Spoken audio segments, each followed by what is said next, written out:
Hello friends, I am Poonam Kalra, poet, author, motivational speaker, YouTuber and counsellor. और भी बहुत कुछ करती हूँ मैं, शायद आप सब लोग जानते ही होंगे। और आज का मेरा वीडियो जो है बहुत ही इमोशनल, और मेरे लिए तो बहुत इमोशनल है। तो ऐसा है कि मैं काउंसलिंग करती हूँ तो मेरे सामने कई बार ऐसी प्रॉब्लम्स आती हैं जो शायद मैं कई दिनों तक नहीं भूलती। आज जो मैं आपको बताने जा रही हूँ वो भी कुछ ऐसा ही है। तो ऐसा हुआ कि अभी 3-4 दिन पहले मेरे पास एक फ़ोन आया। एक लड़के का फ़ोन था, वो 25 इयर्स का है। तो उसने फ़ोन किया और उसने मुझे बोला कि मैं बहुत प्रॉब्लम में हूँ। तो मैंने कहा कि बताओ। तो उसने मेरे को कहा कि पहले आप ये बोलो कि ऐसा तो नहीं है कि आप हमेशा पेरेंट्स की साइड लेते हो, कि आप भी एक मदर हो। तो मैंने कहा नहीं नहीं, ऐसा नहीं है, मैं काउंसलिंग करती हूँ तो ऐसा नहीं है, मैं जो सही होता है मैं वही बोलती हूँ। तो उसने कहा कि ठीक है। तो उसने बताया कि हम एक सिस्टर ब्रदर हैं। तो मेरी एज 25 है और मेरी सिस्टर मुझसे 1.5 साल छोटी है।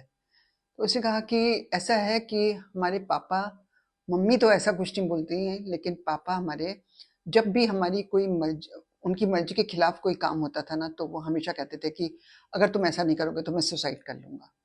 और कि हम सालों तक उनकी सारी बातें मानते रहे।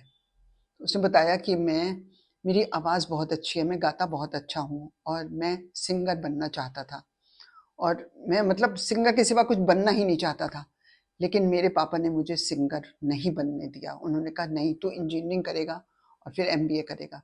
तो मैं मैंने फिर उसने मुझे कहा कि मैंने वही किया, मैंने इंजीनियरिंग की और मैंने फिर उसके बाद एमबीए किया।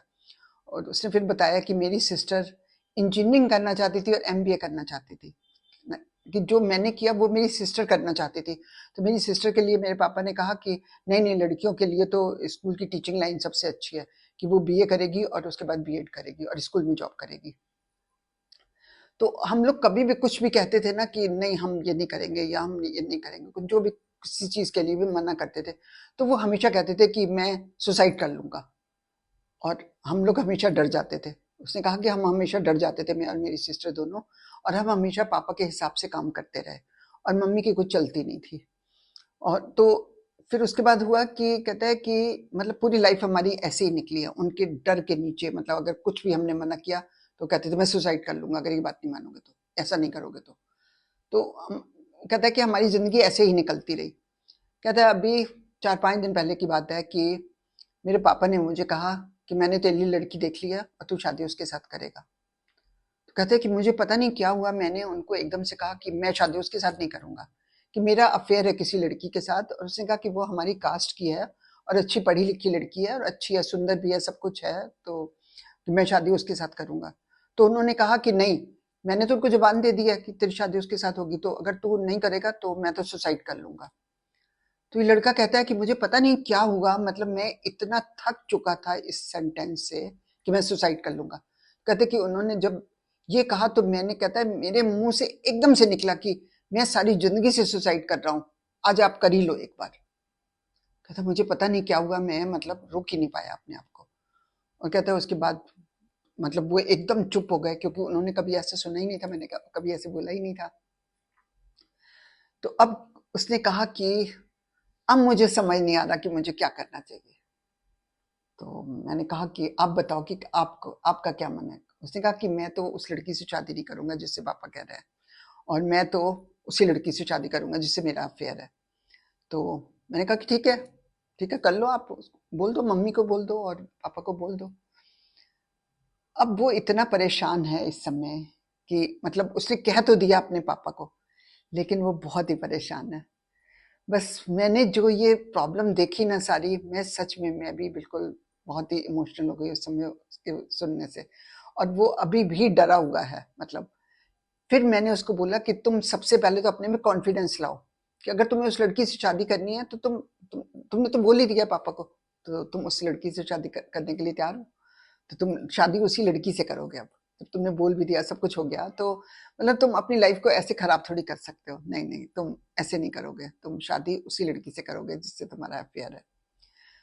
अब मैं आपको ये बताना चाहती हूँ, मैं सारे पेरेंट्स को ये बताना चाहती हूँ कि आप लोग कम से कम जो आपके बच्चे चाहते हैं ना, आप प्लीज उनको वो करने दो। आप उनको सलाह दे दो, उनको मतलब वैसे कुछ भी आपने राय देनी है अपनी कर दो, कुछ कभी समझाना हो वो समझा दो, लेकिन आप ये मत करो कि नहीं ये हम कह रहे हैं तो तुमने यही करना है। वो दोनों बच्चे आप सोचो, दोनों इतने दबाव में कि वो लड़का जो नहीं करना चाहता था उसने कहा कि ठीक है हम सेटल हो गए, लेकिन कहता मेरा तो हमेशा दम घुटता रहता है कि मेरे को तो सिंगर बनना था। और कहता कि मेरी सिस्टर मतलब इंजीनियरिंग करना चाहती थी और एमबीए करना चाहती थी, कहता कि वो मैंने किया। तो मैं सारे पेरेंट्स को कहूंगी कि प्लीज आपके बच्चे जो चाहते हैं उनको करने दो, उनको उनकी जिंदगी जीने दो। सबको ये लग रहा होगा कि मैं क्या बोल रही हूँ, लेकिन मैं बिल्कुल सही बोल रही हूँ। मैं ये प्रॉब्लम बहुत ज्यादा देखती हूँ कि बच्चे कुछ करना चाहते हैं और पेरेंट्स उनको करने नहीं देते। प्लीज ऐसा मत करिए, प्लीज। मैं सारे पेरेंट्स को हाथ जोड़ के कहती हूँ कि आपके बच्चे जो चाहते हैं उनको वो करने दो, उनको उनकी जिंदगी जीने दो। और इस वीडियो को आप जितना शेयर कर सकते हो, जितना कर सकते हो आप प्लीज करना, कि बहुत सारे बच्चों की जिंदगियां बच जाएंगी। सच बता रही हूँ मैं, कि वो अपनी मर्जी का कर पाएंगे। और मेरे चैनल को सब्सक्राइब कर दीजिएगा, बेल आइकन का बटन दबा दीजिएगा, फेसबुक में फॉलो करिएगा। मतलब इस वीडियो को आप जितना पेरेंट्स को दिखा सकते हो ना, प्लीज वो दिखा देना। बहुत बच्चों की जिंदगियां बदल जाएंगी। और अभी आजकल जमाना भी ऐसा है कि आप बच्चों पे इतना अपना मतलब इतनी पसंद अपनी नहीं डाल सकते आपकी, मतलब जो आप कह रहे हो वो वही करें। नहीं, ऐसा नहीं है, उनकी भी तो जिंदगी है।